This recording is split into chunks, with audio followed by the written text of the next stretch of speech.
Thank you very much for that. It's very beautiful and very moving. Very beautiful.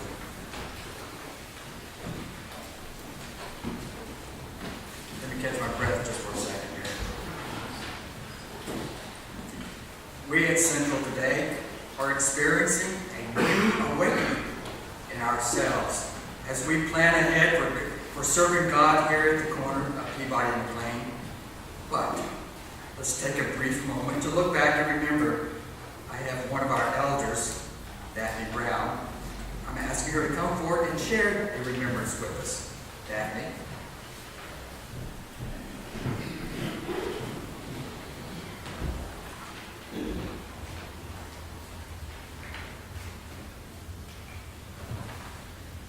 I'd like to read to you from the 2nd chapter of Luke, the story of Jesus in the temple as a young boy. Now every year his parents went to Jerusalem for the festival of the Passover. And when he was 12 years old, they went up as usual for the festival. When the festival was ended and they started to return, the boy Jesus stayed behind in Jerusalem, but his parents did not know it. Assuming that he was in the group of travelers, they went a day's journey. Then they started to look for him among the relatives and friends. When they did not find him, they returned to Jerusalem to search for him. After 3 days, they found him in the temple, sitting among the teachers, listening to them and asking them questions. And all who heard him were astonished. And his mother said to him, "Child, why have you treated us like this? Your father and I have been searching for you in great anxiety." And he said to them, "Why were you searching for me? Did you not know that I must be in my Father's house?" But they did not understand what he said to them. Then they went down with them and came to Nazareth and was obedient to them. His mother treasured all these things in her heart. And Jesus increased in wisdom and in years and in divine and human favor. This is the story that was told by a Sunday school teacher to a group of children in the early years of Central Christian Church, while this sanctuary actually was still under construction, about 1940. And like Jesus' mother, Betty Lou Shop, listened to this story, and she obviously treasured all these things in her heart. The story made an impression on young Betty, and she wanted to join the church. But she knew she wanted to wait for just the right time. She wanted to be the same age as Jesus, 12 years old. And so she waited. And finally the time had come, and I can imagine Betty's mother, Georgia Shop, helping Betty dress in her new Easter frock. And she joined the church on Easter Sunday at the age of 12. Now during the building construction period, Reverend J.J. Walker was baptizing our folks in a borrowed baptistry down the street. And when the building was complete, there was a group of young boys and girls and men and women ready to be baptized, and Betty was in that group. The girls were in the ladies' room upstairs behind the baptistry, and the elders came and knocked on the door, ready to line them up for the big event.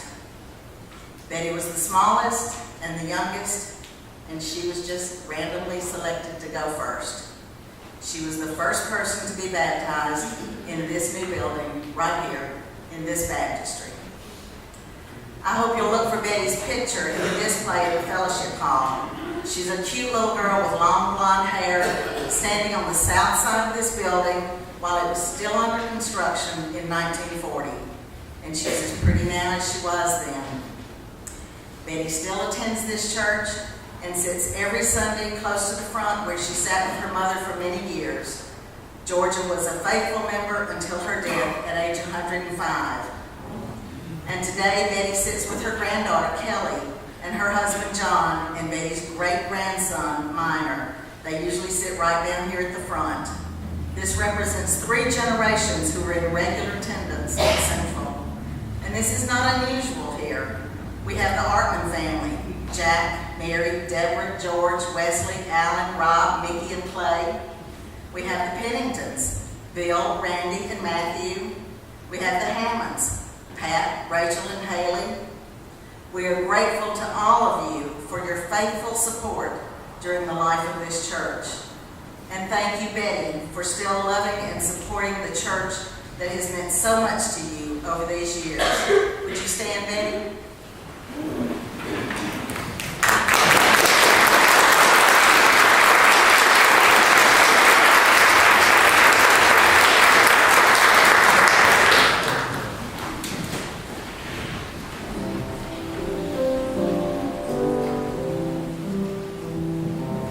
Thank you, Daphne, for sharing that remembrance.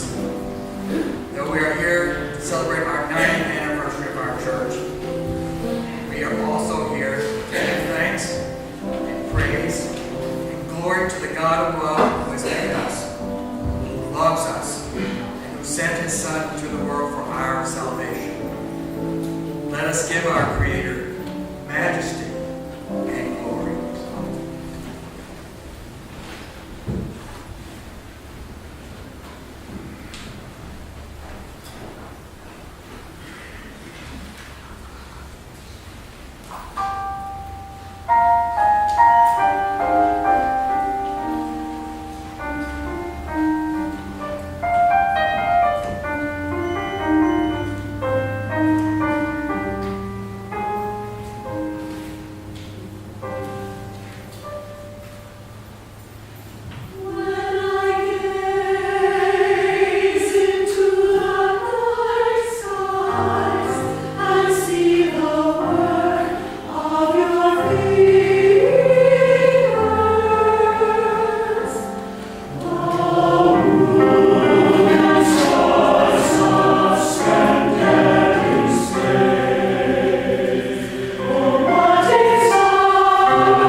praise and the glory today.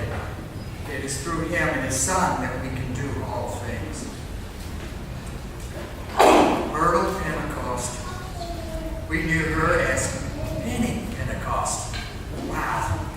Now there was a special member of our church who, without a doubt, could inspire us not only with her presence, but her voice and her spirit, the Spirit of the living God, the living Christ.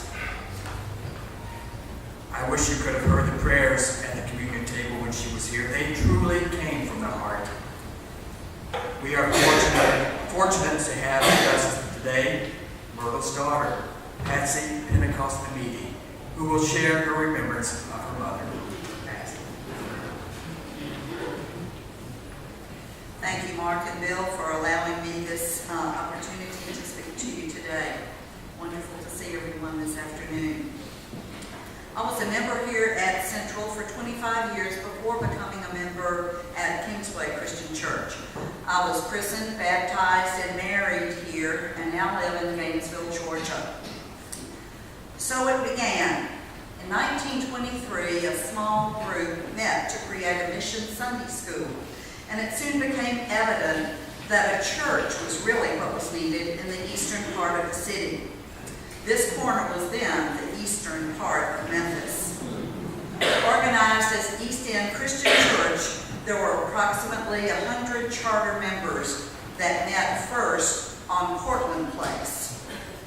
The name change to Central occurred in 1940, and the move to this location came in 1924. My mother was the last charter member here at Central. She was there in 1923 along with her mother and father, her brother, the Keltners, as they started a wonderful journey as part of this caring church. My mother, called Penny, was later known as Central's resident angel and had so many grand memories of her church and church family. She always talked about that very first worship service in this location the weekend of her birthday, when the fresh sawdust from the prior day's construction spilled into her Sunday best black patent shoes. I have been asked to share some memories of the Central I recall